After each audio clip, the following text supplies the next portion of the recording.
ജീവിതത്തിൽ ഒരുപാട് നേട്ടങ്ങൾ ആഗ്രഹിക്കുന്നുണ്ടെങ്കിലും പക്ഷേ ആ നേട്ടങ്ങളിലേക്ക് എളുപ്പം എത്തിച്ചേരാൻ പറ്റാത്ത ഒരുപാട് പേരുണ്ട് കേട്ടോ. അവരിങ്ങനെ പറയാറുണ്ട്, എനിക്ക് മാത്രം അത് റീച്ച് ചെയ്യാൻ പറ്റുന്നില്ല, എനിക്ക് നേടാൻ പറ്റുന്നില്ല. അതിൻ്റെ പ്രധാനപ്പെട്ട റീസൺ എന്താണെന്നറിയോ?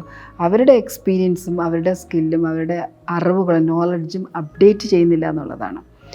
ഇപ്പോൾ ഇപ്പോഴും നമുക്ക് കിട്ടുന്ന റിസൾട്ട് ഇപ്പോഴുള്ള നമ്മുടെ എക്സ്പീരിയൻസും നമ്മുടെ ലേണിങ്സും നമ്മുടെ നോളജും വെച്ച് മാത്രമാണ്.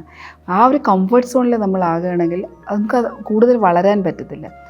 അടുത്ത ലെവലിലേക്ക് നമ്മൾ മാറണമെങ്കിൽ, നമ്മൾ ഉയരണമെങ്കിൽ നമ്മുടെ ലേണിങ്സ് ഉണ്ടാകണം, പുതിയ എക്സ്പീരിയൻസ് ഉണ്ടാകണം, പുതിയ അറിവുകളുണ്ടാകണം, സ്കില്ലുകളുണ്ടാകണം. അതിന് നമ്മൾ ചെയ്യേണ്ടത് നമ്മുടെ കംഫർട്ട് സോണിനെ വലുതാക്കുക, അതോടൊപ്പം തന്നെ പുതിയ കാര്യങ്ങൾ പഠിക്കുക, പുതിയ സ്കില്ലുകൾ ആർജിച്ചെടുക്കുക.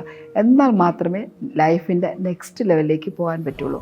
അപ്പോൾ ഇപ്പോഴും ആരെങ്കിലും അങ്ങനെ ചിന്തിക്കുന്നുണ്ടെങ്കിൽ നിങ്ങളുടെ ഡൊമൈനിൽ അല്ലെങ്കിൽ നിങ്ങൾ ചെയ്യുന്ന പ്രവൃത്തിയിൽ എന്ത് തരത്തിലുള്ള നോളജാണ് ഞാൻ അപ്ഡേറ്റ് ചെയ്യേണ്ടുന്നത്, ഏത് തരത്തിലുള്ള സ്കില്ലാണ് എന്നെ കൂടുതൽ ഉയരത്തിലേക്ക് എത്തിക്കുന്നത്, അല്ലെങ്കിൽ എന്തറിവാണ് ഞാൻ മനസ്സിലാക്കേണ്ടതെന്ന് മനസ്സിലാക്കിയിട്ട് അത് നിങ്ങൾ റീച്ച് ചെയ്യുക, അത് നേടിയെടുക്കുക. തീർച്ചയായിട്ടും നിങ്ങൾക്ക് വലിയ വിജയങ്ങൾ ഉണ്ടാക്കാൻ സാധിക്കും.